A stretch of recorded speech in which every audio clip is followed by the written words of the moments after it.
Welcome to the Power Hour. It's a personal Power Hour, really, today, because we're talking about my wonderful, interesting,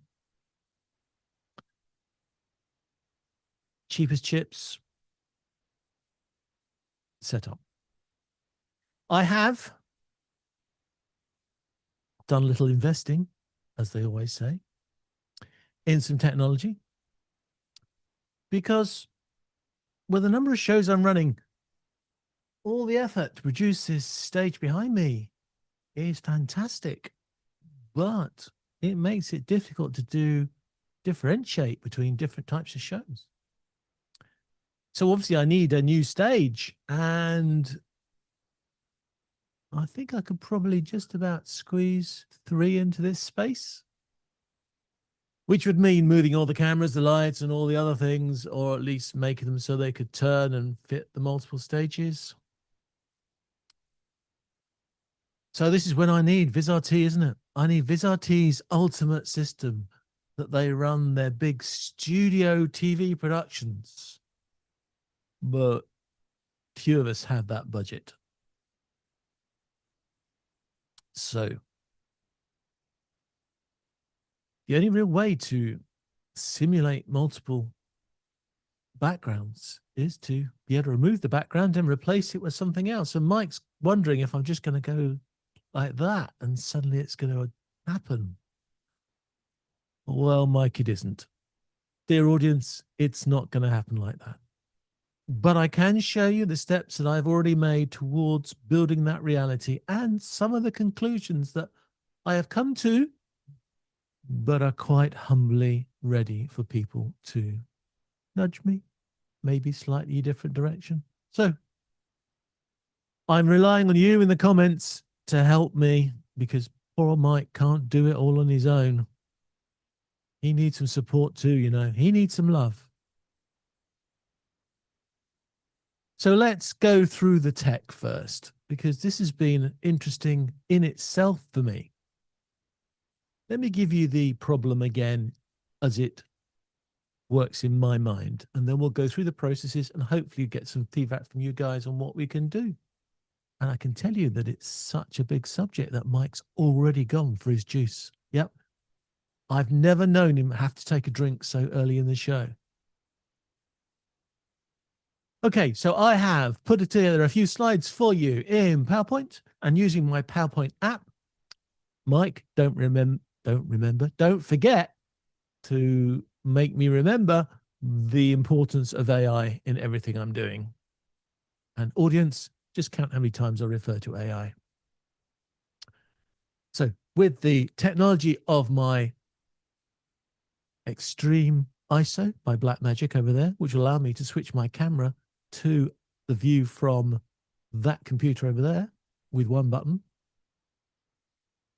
I know, it's not that impressive, is it? But I do now have another Stream Deck running on a very long USB cord, which is going to allow me to change the slides on the slide deck from that other machine. Oh, I said, remind me, yes, because this app was written for me by AI, which allows me to go on my Stream Deck, one button, and suddenly I get to my first slide. And none of you are impressed, but I promise you I am, because this little app that I've written on my Stream Deck to allow me to control all my slides and remind me which slide deck I'm using, to me, is very useful. And it tells me on slide 2 of 9, and I have to mention that because it was Mike's idea to get the app to tell me how many slides I have, and I have to remember to thank him every time I run it.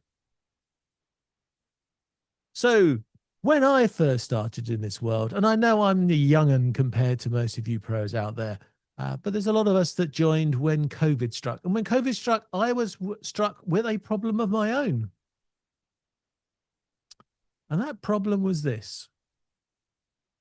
I had just discovered video mixing within the last few months. I'd been thrust upon me Zoom because we needed to run online meetings. Other services are available. Don't think they're as good, but other services are available. And within a week of getting my Toastmasters International clubs in the UK onto that platform, we then had to run our district conference, for which we have booked a beautiful hotel conference centre in London, which we now couldn't use. We also now couldn't get the deposit back either, although we did, I believe, eventually. And I now had to work out how using this product called Zoom, which could only run meetings, although I managed to get a license for 1,000 people in the meeting. And I managed to get another 15 licenses for just running meetings.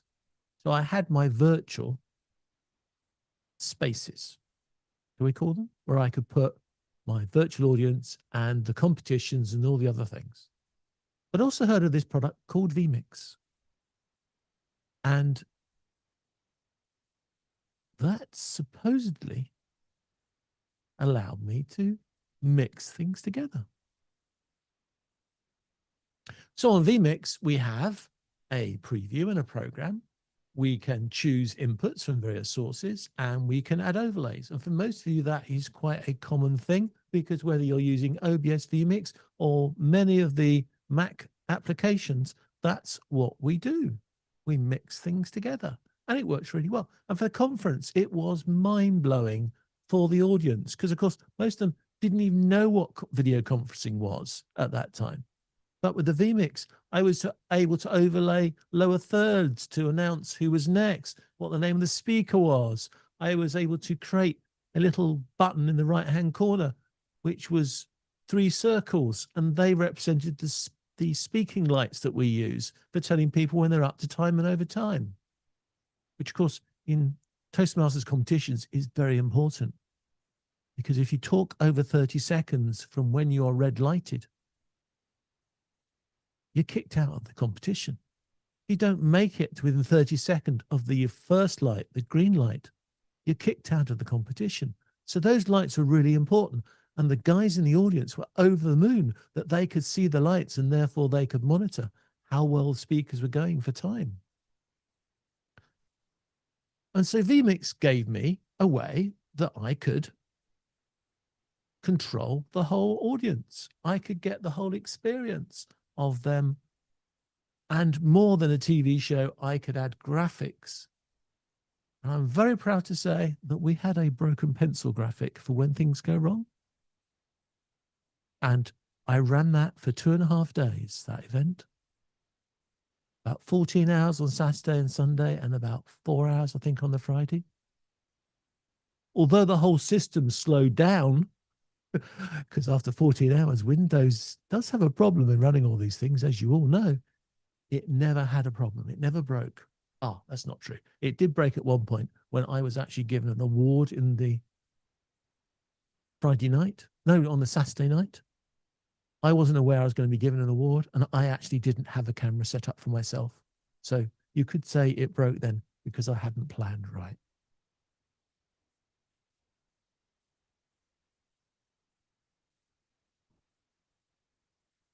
But that was a virtual place and a virtual audience and a virtual stage with lower thirds and graphics, which was fantastic. But if we're going to fix the problem of how do I make behind me change, we need to go another level higher, don't we? We need to separate speaker from background.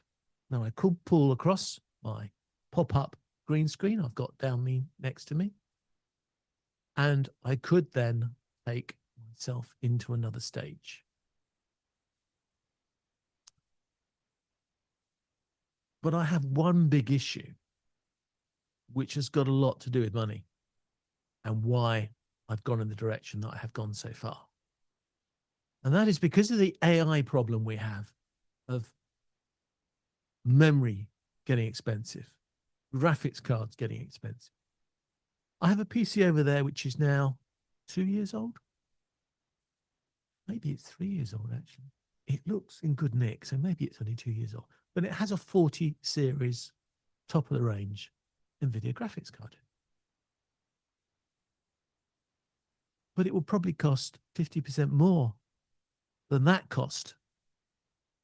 Maybe even, dare I say it, twice as much as that cost if I was to build a 50 series top of the range machine with all the memory and all the other paraphernalia in it at today's prices. And if I'm saying that I want a software solution to make my green screen work, we know that green screen can be a processor dependent function, a very hard processor dependent function when you get to the quality, which is why all of us, I believe all of us here, will probably say that the in-app green screen removal services of webinar type products, of webcam products, is never good. You wave your hands and suddenly your fingers go green or even disappear. And even if I had those, the fact that I'd have to spend so much money on a PC to run the software, that to me is an issue. It's also an issue to me that I am always concerned, and we had this fun conversation before about when is a PC and when is a PC an appliance? And I think Mike's definition is a PC is an appliance when it runs the one app it was designed for and nothing else.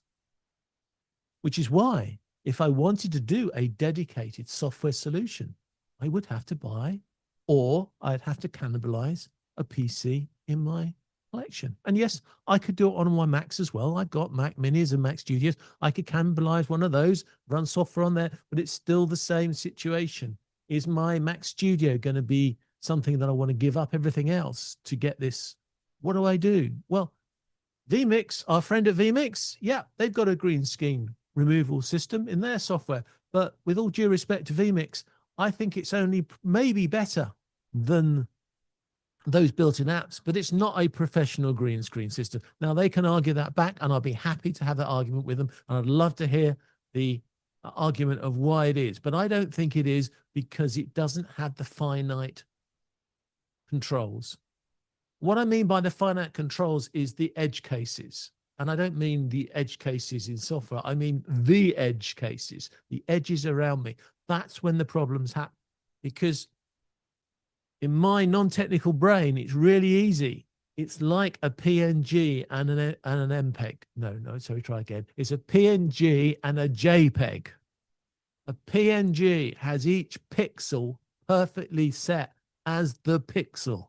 And that's why it can do transparency, because you can knock out some pixels and make them transparent.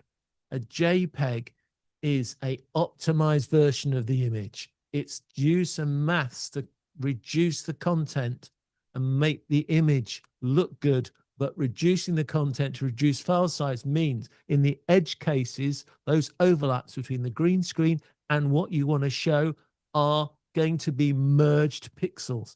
That's the problem. I'm sure there's a more technical answer, but that's the one we'll stick with today. It is the merging of those pixels that causes the problem of the spill, and then you need software to go around the edge. I have a very good example this week of a friend of mine who was using OBS green screen removal, and his beautiful blonde hair had an ugly green tinge to it. Now, many people will just ignore that. After all, he was just using OBS, so he's allowed to get to that level. But you're going to be charging your customers for this service. They're not going to accept that, are they? Let's be honest. They will not accept that. They want a better answer. So where do we go? Well,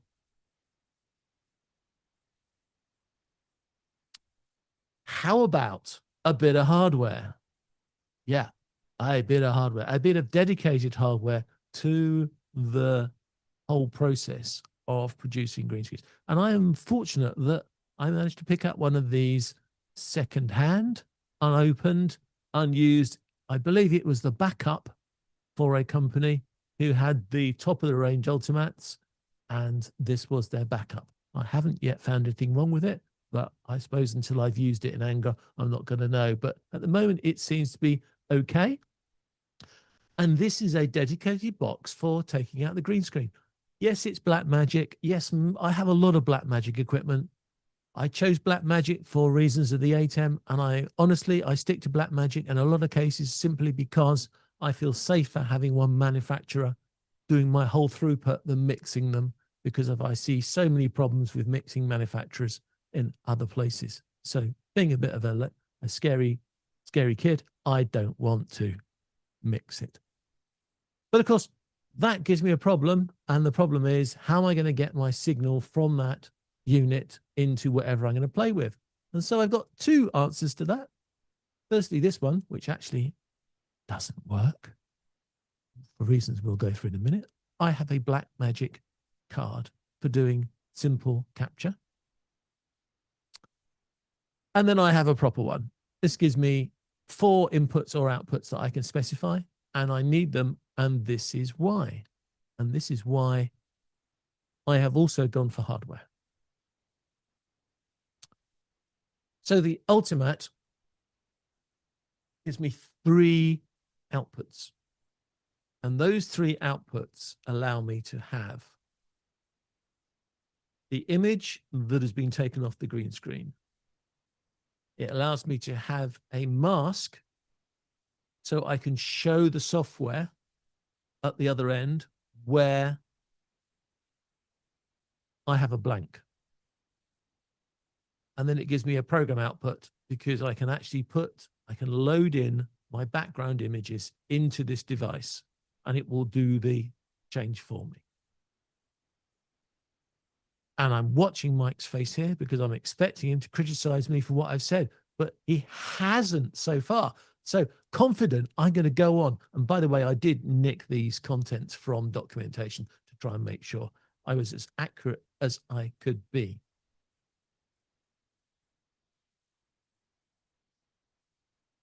So this is the DIY. This is the DIY as in do it yourself in the box.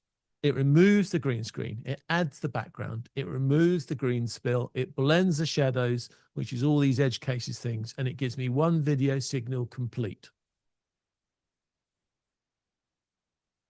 So that means, if I've got this right, that box has for me the ability to change this background like that. So I'm not going to do it. I'm going to change this background like that and allow me to be in a different place virtually without moving, because I replace my background with a pop-up green screen.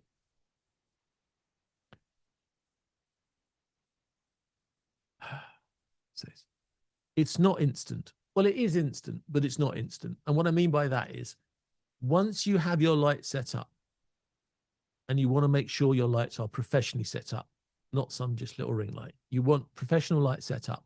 You can then go into this box, and there are, and I don't understand them all yet. I'm still trying to get my head around it, but there are lots of little twiddly knobs, virtual twiddly knobs and physical twiddly knobs that you can use to optimize the whole signal, so you can make sure that that edge case works as perfectly as you can for your scenario. So it's not plug and play, because there's no AI working out the settings for you. You do it yourself. But I like that, because once you've got it set, you know it's set. But once that is done, what we are then sending out the other end is I suppose the word's composite, isn't it? It's a composite of you, and it's a composite of you plus your background that you've put into the system. And the reason I'm probably overstressing this point is I can now take that as a video signal, and for anything I put that in, whether it be a switcher or a computer or a video in or whatever, wherever I put that signal, that is just going to be seen at the other end as, oh, here's a signal from a camera. Well, it's from a video source anyhow. That's about all I know. And the fact that I fiddle around with it is going to make no difference to the receiving source. In fact, the only issue I have with the receiving source may be the fact that I'm now in an SDI workflow, and if I want to get it back into my other computers, I'm going to need to convert it back to HDMI maybe. But as far as the signal is concerned, it's now a composite signal. So I can see why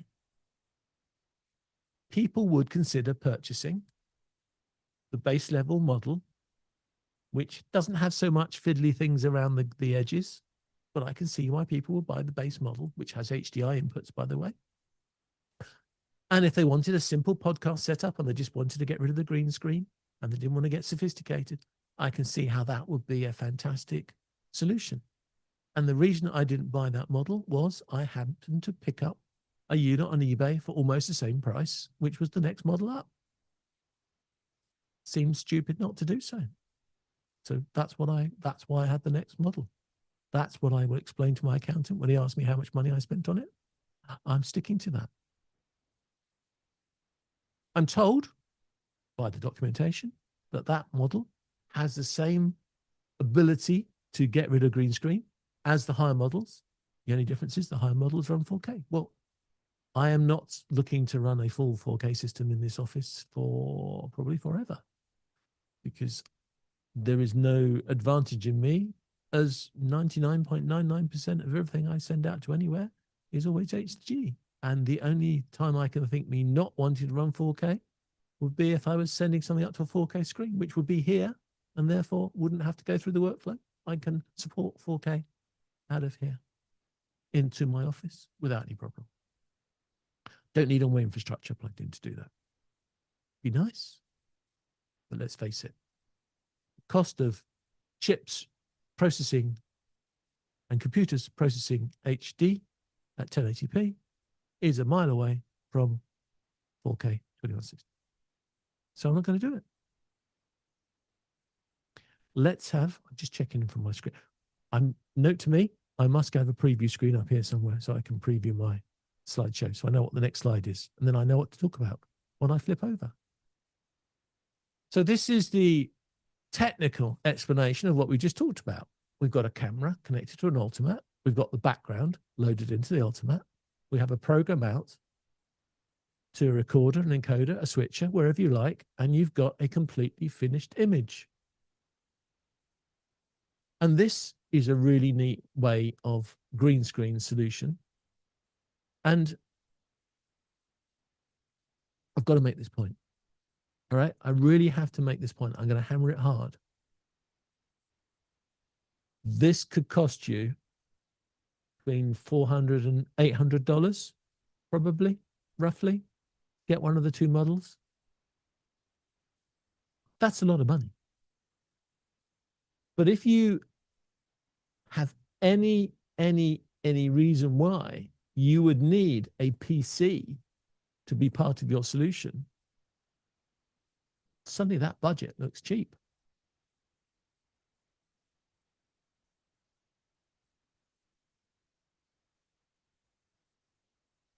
And whether he's nodding or not, we'll have to bring Mike in a minute. But before I do, I will just go one slide further so we've got the whole picture. And then Mike can rip me apart and improve my setup for me. The other option is the funny option. I say they're funny because to me, this is like mind-blowing.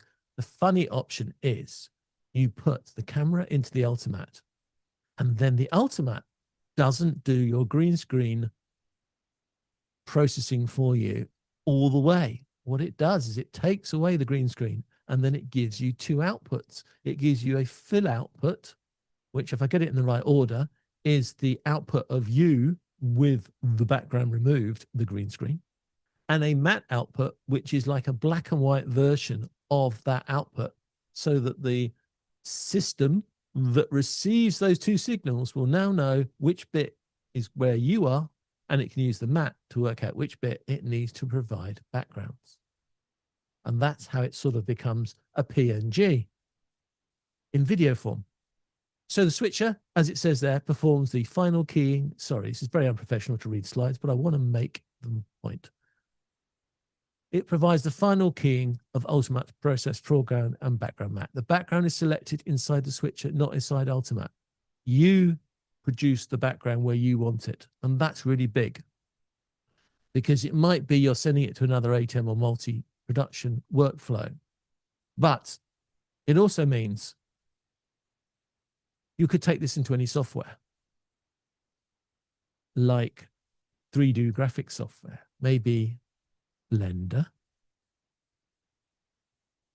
or maybe some 3D production software that does games, And you could now drop yourself in because you now have the mat to tell it where the background needs to come in.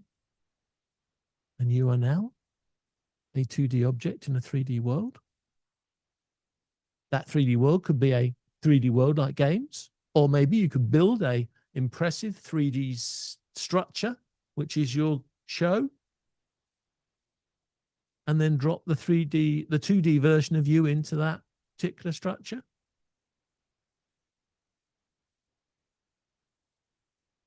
Because what I like about this is we have those two inputs and we can send those two inputs anywhere. We haven't got an enclosed system where it's all being done and the background's being taken care of and we have no control. Now we are sent two inputs, plug into anything, and we can now take that and put it into any app we like.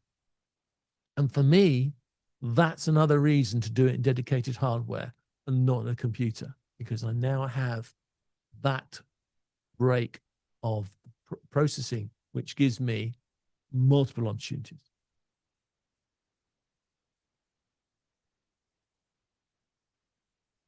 And that's, for me, future-proofs everything I do here, because I've got the chance that if I don't like what environment I put my virtual self into, I don't need to throw out my green screen processing part of the process and start again. I've got my green screen process. I can now add my background process to that system, and I can have multiple background processes for different shows. I'm not tied into one environment. And that's why I think that a dedicated device is a better option. And as Mike comes to the stage, I will just mention one but. And the one but is you can't, shouldn't, not advised to use that green screen box for multiple cameras. You should keep one box for one camera, because otherwise all that twiddling you did to optimize it for the lighting that you had around you will get ruined. And the other camera angle will not have the same exact settings and it won't work. That's my last gotcha. Let's see what Mike's got for you. See, I even thought about that link. I really thought about that link. Mike, welcome to the show. Great to have you here. You really, really thought about that, did you? I did. Okay, I'm just making sure that I'm unmuted. Okay. You were. The system was acting up there. Yeah, we all did note you looking towards your microphone button. That was very professional of you. Thank you, sir. Hi, everybody. So John hasn't said anything wrong yet. If that's what John wants me to pick on him for, he's not going to get any picking on from me. Oh, okay. I'll pick on him that he's drinking water on camera. I was that for, there you go. So that's about as all I can pick on him right now. But yes. That was an amazement green drink. Screaming. Yeah. That was a what? That was an amazement drink. An amazement drink. Excellent. He was amazed that I'm not actually saying anything negative towards him. That's cool. So when it comes to green screen, yes, absolutely. And again, of course, a lot of software, and there's a lot of webcam software that John has talked about that will allow you to do it. You can go get a green screen on your infamous Amazons. They're not that, and then you can get your Ring camera or your ring light and put it around your phone, and then put the phone in the middle, and then all of a sudden you've got a green screen, and when you look at it, and it's like, again, perfect example that John was talking about, hair. Hair is usually a dead giveaway of how badly green screened the person is, or how badly lit, at minimum, the person is. And again, yes, so John is talking about using definitely the black magic stuff, but he's right as well, because of the fact that you are, even though the software is compatible to being able to do green screening, your machine might not be powerful enough to do green screening and what else you want to do. So if you want to use it for an example, insert all our letters that we usually do, which is our W, our T, and our Z. If you're doing any of those brands of video conferencing and they all have green screen capabilities built into them, if you really looked at them and you have put a background behind it, chances are you're going to see, John hasn't mimicked yet, the infamous headphone situation, which is another bad one that the green screening has no clue about. John's infamous chair, which I think he'll probably talk about that again too, will be another problem. Yeah, there you go. And you can see how magically John disappears if you do the wrong color selections as well. And that's all. Yeah. So then all of a sudden now it does some really interesting things. So yes, so you could actually do you actually become more unprofessional, even though you think you're being more professional by doing a green screen. So there's, again, as John said, there's a right way of doing the green screen, and there's really a really bad way of doing a green screen. And right now, yes, John is doing what he's doing, but John doesn't have a green screen behind him. So that's why all the colors are going really weird on him as I'm talking to him. Oh, does that mean he's going to pull up a green screen? We'll see. He's looking down. I don't think there's a space to do it in a unclumsy way. Mm-hmm. But yes, John does have a pull-up screen, which he's mentioned. And on top of that too, will the pull-up screen, as John disappears on me, because he broke something. Go figure. But I'm here. I'm still here. And he's back. There we go. And you can see even with him using slides, how that does that too. Didn't do too bad. Nah, no, not great. Even on the, and I'll share everybody what John's doing here full screen so you can see what he's showing you there. That's him trying to green screen the white background of the slide. But yeah, as you can see, even the information for the actual brand beside the HD actually too also got, because it's also white, it also green screened itself as well. So you got to be very careful when you're green screening, because you could actually look more unprofessional even though you think you're being professional.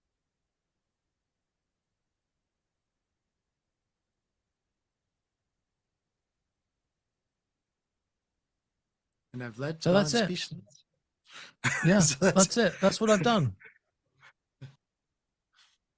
But I feel so far justified in my practice. I've looked at some other tools, Ximmetry, good example. But I feel that there needs to be a break between the green screen and the background and the processing of that. Yes.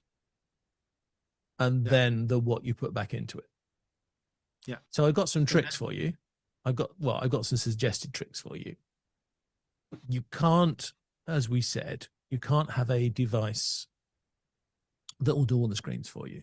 Oh, you can. Okay. So, but it's, it's way out of your budgets, guys, because you'd need AI.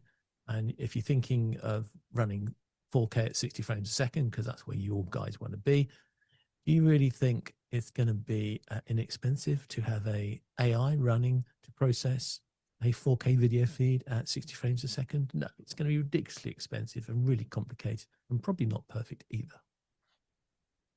Mm-hmm. Yeah. But if you have yourself on a big stage, so if you got a wide shot of the environment and you're a small character, you could probably get away with the lesser quality green screen products at that distance, because it's the edge cases, as we say, that give you away. And if you're a small thing in a big stage, the edge case is probably going to get squashed down to no size at all. So if you can keep your close up to your dedicated box, you may be able to get away with further away shots that have the problem because they got lower spec green screen removal, but because you're smaller on the stage, it won't be so obvious. And that's where I think you can compensate, cheat, or whatever phrase you want to use to do it. Yeah. Because I don't want to go, I don't want to go away from multi-camera, but I'm not going to buy a green screen converter for every multi-camera.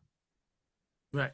But again, this is what, if you're in the big boy studios that have green screen all the time and you have the multiple angles, 9 times out of 10, that's what they're doing, is they've got multiple of those machines that John has shown. Chances are in the 4K realm, but multiples of those machines anyways, that are, every camera needs it.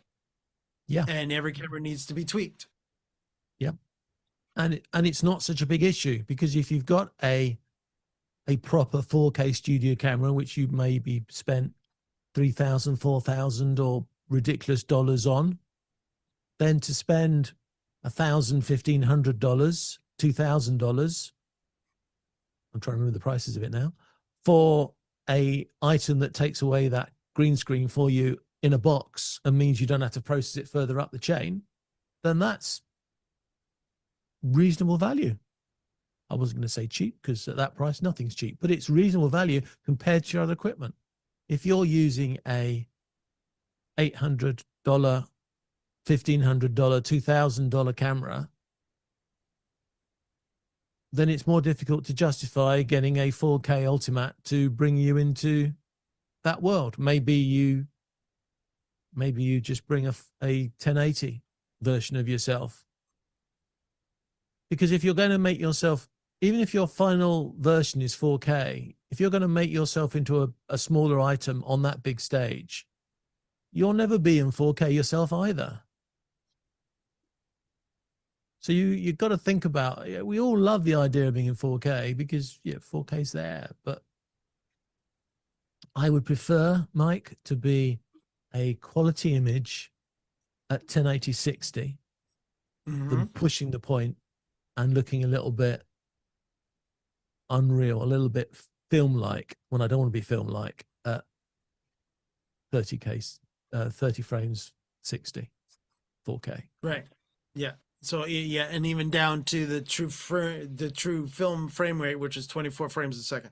But no, I get where you're going with that, John. It's when it comes to, and this is again, it's all about the workflow. And again, because we are production professionals out there, we do what our clients need us to do, and it's the best for us to make sure that we educate our clients properly when it comes to resolution, because everybody assumes that you can do everything that they see on the latest video or the latest movie that is being done on Netflix. They basically make you the equivalent to a Netflix blockbuster video that just came out on their Netflix, and they want that quality because they pay Netflix that much money.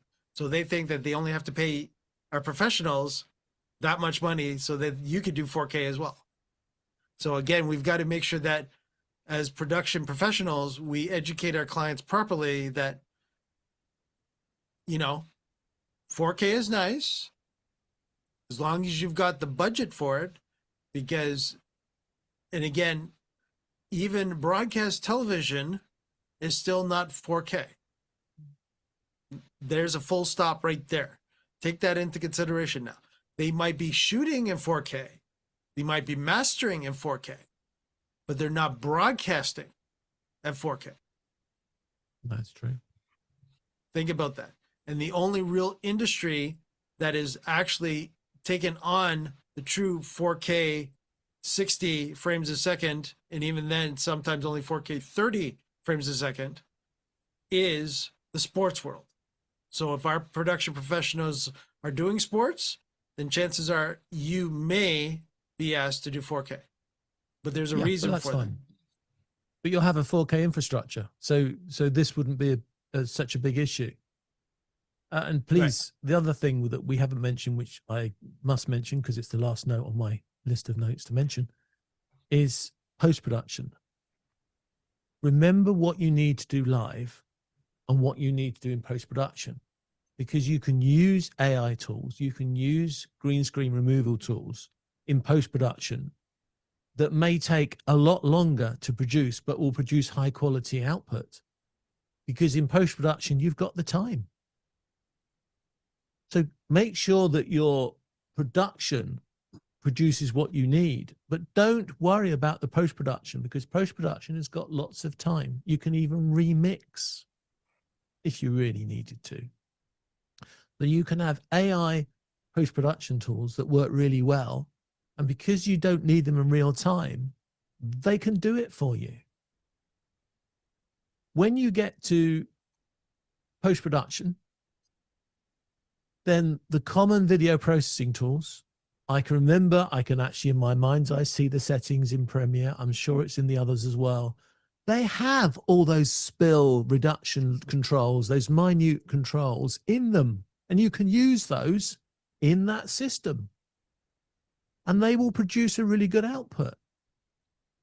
They will take more than an hour to produce an hour of content because they don't need to be in real time. But it doesn't matter. If they take 4 hours or 8 hours or even a whole day, if they are able to process it to that quality that you need, then they're doing their job. Just don't promise your customer will give the recording back in 24 hours when you know that post-production is going to take all this time. But the fact is, they work and they can do it, because by taking longer and doing it, they're putting more processing effort into each frame.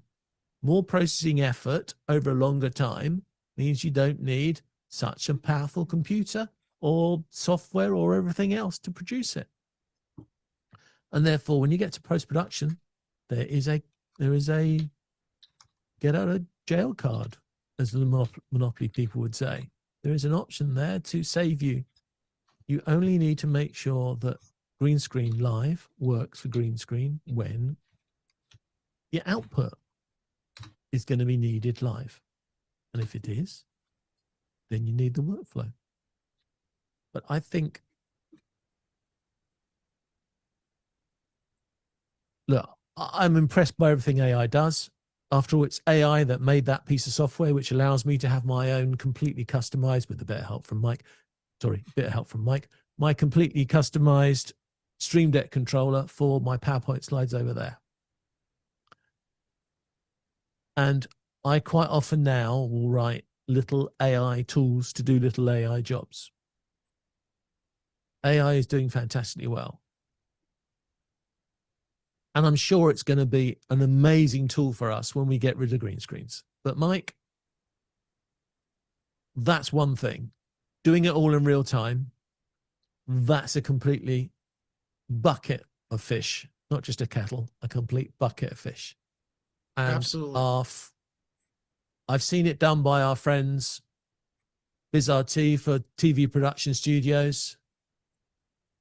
But there's a heck of a lot of noughts on the end of that they need to get the equipment together to produce that. And that doesn't surprise me. And that's quite okay. But that's a guide for us that it's going to be a heck of time. I'm sure it'll happen eventually, but it's going to be a heck of time before you can get 4K production done by AI in real time, especially as they're considering the idea as that I don't need a green screen. The idea is that I would disappear off the frame. And it would take, maybe my chair would be taken out of the frame. And then the AI would take a photo of what's there. And then the AI would make the decision that anything that joins that background would be foreground, and it would take out the background. So it would use AI. I mean, they show this happening at football stadiums.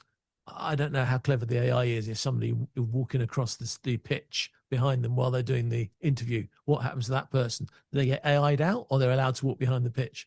These are just sort of the questions that you have when you don't have a straight green screen. What happens when the background is moving, and how is the AI going to process that? And yeah, I just made the job for AI even bigger. And that's why I really don't think they can help us in real time for as long as I think I probably will be bothered to be involved in this, but we'll see. However, when it comes to post-production and you can set the settings and you can customize the settings and you've got AI as well, that is a completely other world. Right. And two, John, what you're talking about too, when you're talking about AI, again, we're not talking about everybody using an AI system that's remote, because we're talking about actually having a physical AI system in house, right? That is Not so just in important. house. It's got to be here. It's got to be physically in house. It's got to be Yes. inside the chain. Otherwise, we've got those lag problems, haven't we? We Yes. can't afford to send a frame to AI and then 2 minutes later it sends the frame on. We've got to have, virtually no lag situations. I know in the production world we have lags and we try to hide it so the customers don't know they exist. But those lags we have, anything over half a second, and we're all getting really annoyed because we say, well, if you're half a second and that's half a second, look at the delay we're getting. So we want our lags to be really small, and to do that in AI, it's got to be literally under your feet, processing the frames as they come out the camera if they're going to make it AI, because delay is delay's the demon that stops us telling us we're live anymore. Sorry, I got a bit Yeah. excited. I know, but no, and when it comes to, but that it's so important, John, that either the actual equipment itself has AI in it. So like, you never know that eventually Black Magic could actually upgrade. This is guessing. I'm not saying that this is going to happen, and nor do I have any knowledge from Black Magic, but there is the potential that there could be in a newer version down the road where they now, in that same system that John was showing, now Yeah. also have AI in there. Definitely, definitely. I could see, let's hint them even further, shall we? Because I could see me being able to set the scene, and it'll be lovely to have a bit of AI created by Blackmagic, which could then help me tweak my settings to the optimum performance for their equipment. Right. Yeah, And that would be a absolutely. step So forward. yeah, so you basically sit there and Yeah. it goes, yeah, sit there for 2 minutes. No, I'm going to tweak the whole system for you and at least give you a starting point of all the, as John was talking about, all the little twiddly knobs, getting all those tuned in to at least what AI thinks is good. Yeah. Then, and chances are, since AI already knows its own system that it's built into, then chances are for you to tweak it, it might be very, very minuscule. But that would be lovely. Yeah, we don't mind a commission check for the idea. I'm sure they thought of it. They're thinking of stuff. I'm, But I'm yes, I sure mean, there's even something going on there. Yeah. yeah, even if it was online, even if it was online connection, you connected your Ultimate online, and the system, said, now take yourself out of the frame, and then it screen captures, and then now join the frame, and you go back into the frame, and then as you say, it then does all the alterations on the settings and finds you an ultimate setting. I think that would, yeah, that would probably increase the sales, wouldn't it? Let's be honest. Yeah. If you had a tool like that can optimize it, that would increase sales. Yeah. And even, you never know, knowing our infamous Black Magic, all of a sudden, all it takes is, it might be just as simple as a firmware upgrade because the equipment's already there, and where they need to just build in, maybe there's enough horsepower underneath the hood that It they're doesn't not have to be using there. to, yeah. It doesn't even have to be there. If they can connect the Ultimate to some AI system they got in the cloud that can tweak the settings for you and send the answer back into the Ultimate, they don't even need the AI in the Ultimate. They only need it to communicate to something in the cloud, and they would have Right. an answer. But again, too, this would definitely be needed depending on the complexity, right? Because again, this would be, it would be okay for us doing what we're doing now in the studio, but all of a sudden, if somebody was actually standing and walking around, you'd have to more have that AI then for sure within the physical unit would be my thought, because again, this is where, again, a lot of graphics, a lot of GPUs, or even the actual GPU chips within the actual chroma key systems, this is what their job is, to all of a sudden, oh, he moved a little bit. Now I have to figure out every time that you physically twitch or move or anything else, do I need to do something with the green screen portion or not? Right. So that's where Yeah. AI would have to go, look, keep looking every frame, keep it still looking. Yeah. Oh, anything exciting? Not yet. Oh, the person just got up. Oh, okay. Now we're doing a lot of stuff. Now all of a sudden the GPU might have been doing next to nothing. So all of a sudden going, hello. It's speaking up like crazy. And all of a sudden now all kinds of processes are happening in the background just to keep up with it. And I've seen even, and I have to do it to my friends at the NHL, is that this is a problem right now for me. I have a tough time. They're not doing green screening per se, but it is a function. It's basically similar functionality that they're doing, which is that they're replacing the advertising on the actual hockey boards on the actual in the rink itself, and they're putting their own on top of it. And when they're panning the camera and such, I can actually see that the system that they're using is not keeping up and it's actually starting to stutter. So you can imagine this is a high end hockey sports game and the camera is forever panning this way and that way. And yes, John is right. How many cameras are they doing that on? One. Could they afford putting that on their 16 cameras for them to do that? No. As soon as they go to another camera, you see the local advertising on the boards. And that's the NHL. There's no standard, is there? There's no standard for a video feed with a transparent background. There's a standard for video playing. There are certain video formats that you can play, like MOV, which have I suppose it is a lossless type output where you can have a background. So they are the video supported version of the PNG. But I don't think there's any video signal that anyone's playing with which has the ability to send the signal as a transparent background, which is why on the Ultimate you've got a matte output and you've got a video output, because the video output can't hold transparency. Right. It would be more of there are protocols. Do you think this is do you think this is a missing link that we should maybe with all these people talking about 21p and all these other MXL protocols, all these other protocols that we can't talk about because they haven't been decided yet, but all these new protocols that are coming out, do you think there is a place for a protocol that allows you to send out a big video signal with a transparency? Would that be useful to the market? Interesting. When it comes to what I'm currently involved with and currently know about, and some things I can talk about and I can't, the possibilities are there to have certain protocols actually send your key and your fill. So as Johnny explained before, you could, but again, it would not be, so they basically could be IP based key and fill video you send feeds. Them together. They're still independent. Yeah. Which you would still need to be independent, just like the Ultimate has. In theory, you could, with a protocol, but the protocol itself isn't really understanding that it's a key. You'd still have to you'd still need the Ultimate to split everything. That's my problem. That's my problem and my question to you, because I can understand why you want the key and the fill to be separate signals, because the whole infrastructure, all the software and everything that receive it expects the two separate signals as a key and fill, because that's how they process the data.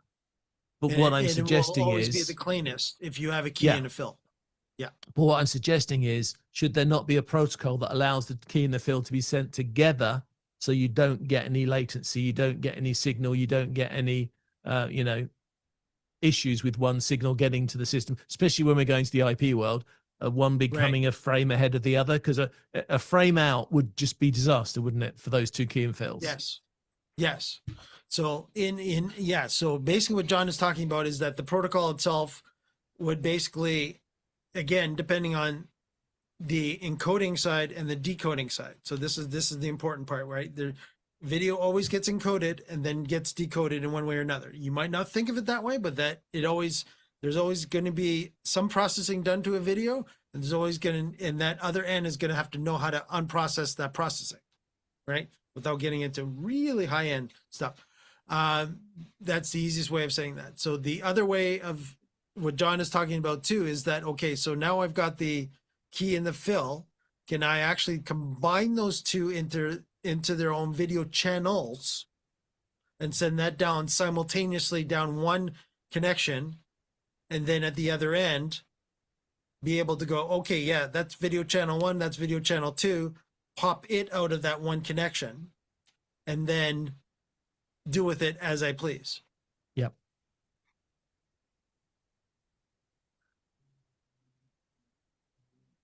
Protocol wise, Yeah. I would say no right now from what I know off the top of my head. Okay. Technology wise, potential, because that would take me into the days of where we used to have high def and standard def being sent down the same pipe, right? Yeah. Now that, so in that regards, possible, but it would have to be manipulated, and the amount of bandwidth would have to be equalized, because again, Okay. usually in that world, the HD got the majority of the bandwidth because it needed it, where the SD did not, so it got a smaller chunk. But there is, yeah, I can't see why you couldn't. Can you see why I think it's an issue? Yes. Can you see? It would all you be see the about issue? the packaging at one, packaging at the encoder side, Yeah. and then that data going down to something that understands the data being packaged, having what it has, and being unpackaged again. Right? That's the encoding, decoding, and if you need to transcode at both ends, that becomes a whole other another scenarios. But encoding, decoding, you would have to have the protocol or the technology. Let's even go more basic. That whatever is being brought in, think of it as, sure, we'll go down this road, and it's a bad example, but I'm going down there anyways. Think of it as you're putting two files into a zip file. Now you're sending that zip file to somebody, and now somebody has to unzip it, and now you got the two files in there. Same situation. You're basically now got to put the video, two videos, and the audio, if you really want to go down that road, or whatever you want to combine into that clump of data at the encoding side, and then put that together, compress it, because compressing is not a bad thing, but try to do, as John said, lossless compression, meaning I'm not disturbing the quality inside it, and send it down as fast as I can to the other end, and then have them, meaning the decoder side, be able to now take that clump of data that has whatever's inside it that I sent, to be able to take it out and then do with it what I please. Okay, But so yeah, when it comes to that, no, I don't know of anything specific on the market right now that does that. Okay, But so I would I'm doing the expect that Olympics. to be a dedicated hardware piece for sure if it did. Okay, if I'm doing the Olympics and I am at the Olympic venue and I'm the presenter and I've got a green screen behind me because the team have thought it'd be really cool to superimpose me upon the action when the action's happening. So I am now a twin signal because I'm now me and my mat that now gets sent around the world to the production center at the other end. Yeah. How does the production center at the other end know those two signals that I've just sent are still in sync? Right. So right now, how they do it would be they are two physical connections using, off the top of my head, probably the best one that would be the most reliable at this point would be SRT, because I would then be able to at least control more of the actual latency reduction of, because I have to still send those two physical feeds of the one being the key, one being the fill down the road. And that would definitely need to, the SRT capabilities in the actual protocol itself would be able to handle that. But you'd again probably have to do a lot of tweaking prior to going live. This would not be a 5 minutes to air scenario of, oh, John's in front of a green screen. Oh crap. No, that would no, that would take a bit, because because again, you would want to make sure that the connection would be reliable. How they used to do that before they went to IP, these would be individual video fiber feeds coming from the venue. And again, that would be the ultimate, because again, they are sending at that particular point, it's raw data. So that would be my suggestion with that. And we also have a comment from Tony too that was talking about the Ultimate. John, did you see that? Yes, I did. I was just checking. Yeah, and he was talking about, he says the Ultimate solutions are really are amazing for the price. Absolutely. And nowadays, especially with the cost of making a PC that only does green screening, why not? Like seriously, why not? At this particular point, that, as John said, it made no sense for him to all of a sudden, because by the time you build an Ultimate yourself, it's going to cost you more to build an Ultimate than it's going to be to buy one. Yeah, definitely. Right now at current pricing as of July 2026, and I'll put that in as our date stamp just in case we have our people on YouTube looking at us in the future. But yeah, when it comes to an Ultimate at this particular point, price wise, compared to, again, a PC is a PC, a Mac is a Mac. Are they really built to be Ultimates? No, the Ultimate was built to be an Ultimate. And you need the video cards. That's right. Yeah. And even then, that's right. And John showed you too that you would need the capture cards to make sure that you're getting your inputs and your outputs out of that PC properly, so that you can actually split your key and your fill. So that obviously would have to get done too. And yeah. Let me show again, just to remind everybody what we're talking about. You would need at least this guy that John's showing. And Tony also made a comment too. He said, even the HD Mini, which I'm assuming he's talking about the A10 Mini Pro, which I'm running today. Absolutely. Yeah. Now again, you've got to take into consideration that it is the A10 Mini Pro. Is it the Ultimate? No. The Ultimate is whatever chip that is being in the A10 Mini Pro, technology-wise, is similar technology because it's Blackmagic technology. But the Ultimate is so much more superior, where the A10 Mini Pro controls. Yeah. Much finer controls, isn't it? It's got more settings that you can tweak. And again, I'm not saying, it's not bad though, is it? I mean, it is, when you compare it to things like, the green screens that you have for, camera apps that have green screen removal, and all the, Zoom teams, they've all got some green screen removal things, but it's all in software. And as you said earlier, Mike, it's dependent on the machine you're in. The machine you're in's got to do the green screen removal. It's still got to run the app that you gave it to start with. And it's obviously by definition not a dedicated machine, so it probably has some other stuff running in the background, like we have a few videos running on and I've got multi-screen as well, so that's increasing the power that's needed for this machine. So this is a Mac Mini, and I would not expect it to be able to have the horsepower with all those other things going on. I wouldn't expect it to have the horsepower left to be able to do more than a decent, a reasonable job at green screen. It's not going to have the finite controls. And the Blackmagic devices don't have the finite controls either. But yes, they've all got some basic green screen built in them. But that's where I said, if you've got a longer shot where there's not going to be so much spill problem because you're going to be a smaller image, that's when I would use the Blackmagic.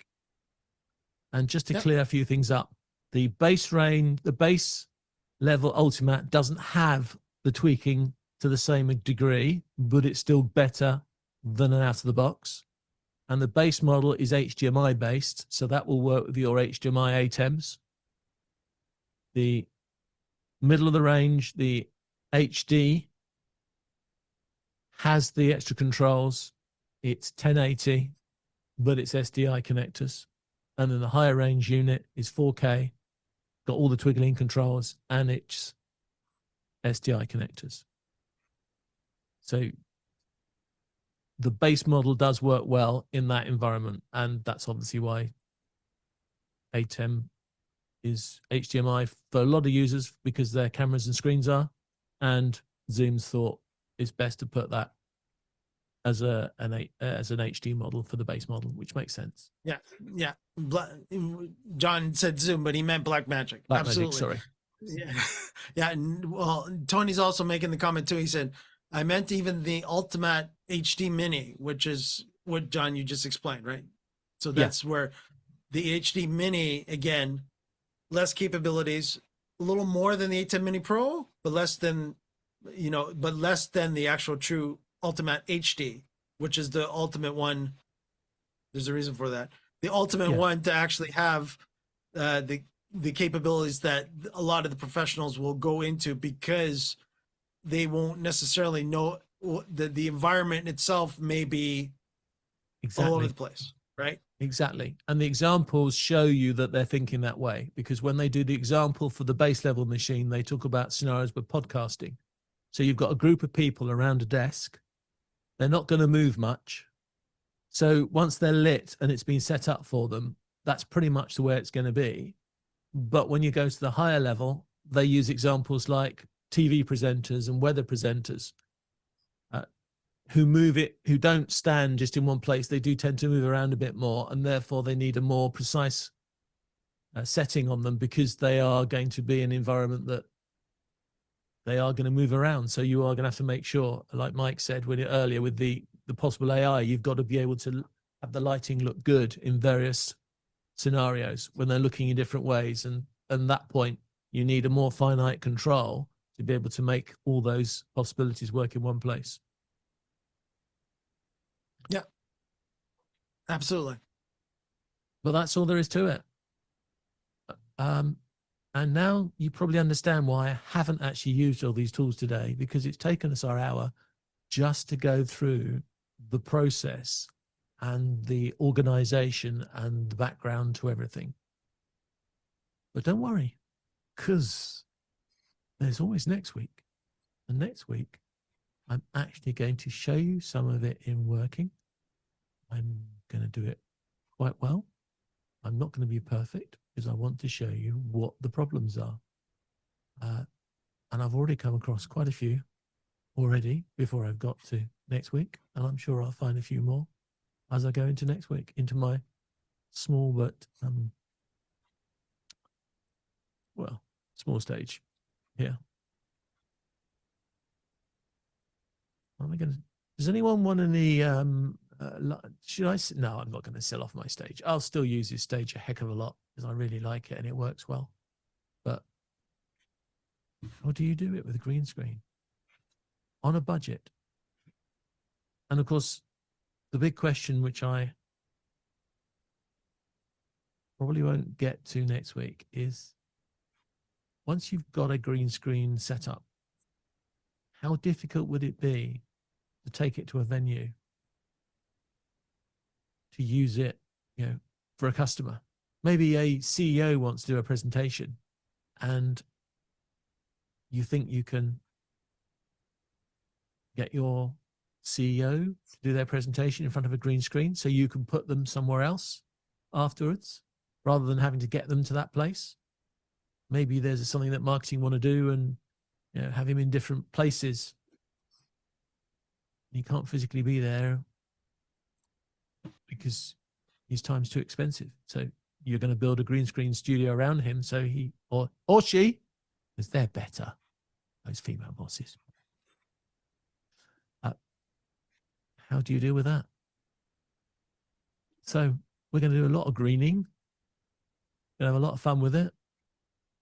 We're going to have to try and persuade Mike to get a piece of green and dangle that behind him as well, and see what we can do with a remote green screen guest. It'd be interesting. Green. You know what Vizrt have done, and can we match them? Can we match them? Okay, that's a goal. That's impressive. All right. And I've got some fun ideas. This is probably going to take us all the way into September. Wow. Unless, of course, some hardware manufacturer's got something new to release, but they don't tend to release stuff at this time. So I think we can just keep on this subject and pick the bones of it and have some fun with it and see what we can get out of the system. And somebody thought that was funny. I don't know who put that on the screen, but somebody on YouTube thought that was funny. Yeah, we're going to pull the bejesus out of this system, and I want to see what we can do. And if you've got any ideas, and please, if there are some manufacturers who want to show off, I don't mind you coming on the show and showing off your tech. It may be beyond us. It may be in our budget. But if you don't show us, none of the community will ever have a chance to try it. So please let us know. You know who you are. I'm not going to name drop you because the list's quite long now. But if you do want to show off your product, let us know and we'll happily have you here. I think that even if you don't go into green screen production, the whole idea of how you control your studio is important to all of us. And that's why it's my subject of greatest concern at the moment. But apart from that, this is the 12th day of the heat wave in the UK, which is really rare because our weather usually changes 12 times a day, not never for 12 days. We survived here. I hope you're all well. Thank you all for watching. Thank you, Mike, for helping me here and making sure that I am on message and on tech and don't talk absolute rubbish about any protocols that I may have heard of. Yep. Not a problem, John, as usual. And I'll wrap it up in saying thanks, everyone, for joining us this week. And don't forget to, as normal YouTube people will always say, don't forget to like and subscribe to our channel. So don't forget to like and subscribe to our channel to let YouTube know how much you love our content. And of course, we're always here every Friday at 12 p.m. Eastern, 9 a.m. Pacific. And that will be for another rendition. And you never know what Johnny's going to be green screening next week. So check us out. Don't forget to check us out. And don't forget, we are production professionals, right? And you're watching the Production Professionals Power Hour. Take care, everyone. Have a great weekend. See you next week.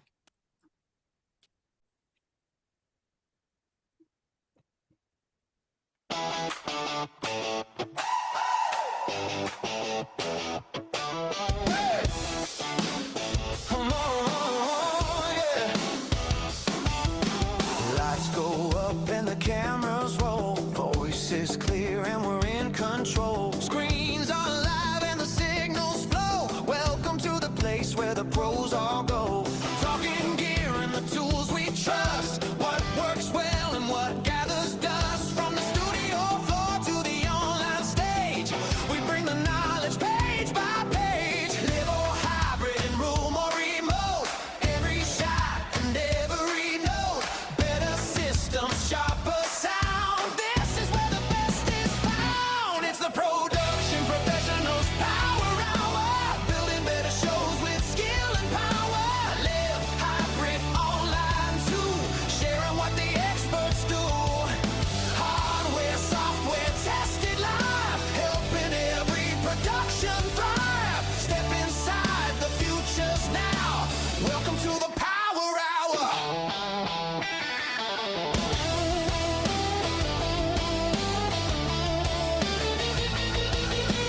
Switches, streaming, mics and light, making every moment land just right. Guests and makers join the conversation, bringing insight, crafting innovation. From the first idea to the final frame, every tool can change the game. Manufacturers, pros and brands, sharing real solutions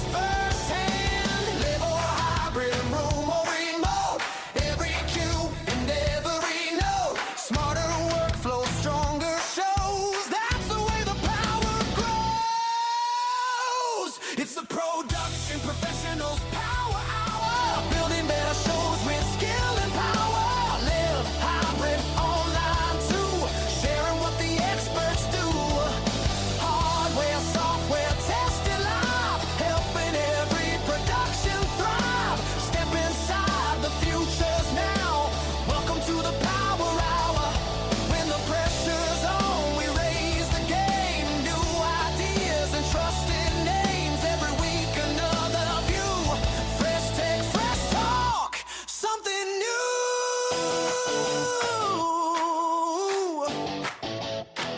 Hey! It's the production professionals power hour. Where ideas and technology flower.